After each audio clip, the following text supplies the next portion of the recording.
Hello everyone, how to totes back with another new video. So today I'm gonna share with you how you can select or how you can say to your Facebook post that only some specific friend see your that post or any post.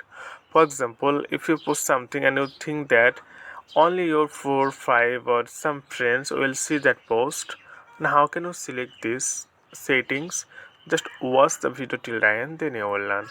So that's why you need to go Facebook. So I'm just going to click my Facebook app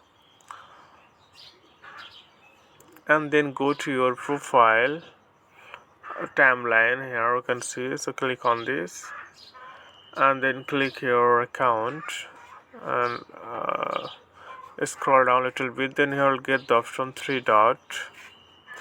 So here, so simply click three dot,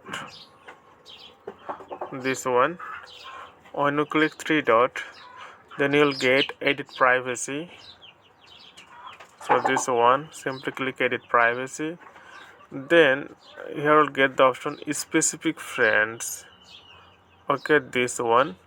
So specific friends only show to some friends, so click on this, then here will search which friend you want to choose and only that friend will able to see your this post. So it is really simple. You can add more than one, or you can add as much as you can or you want. So okay friend, I hope this video was helpful for you. So today is no more. Thank you for watching this video.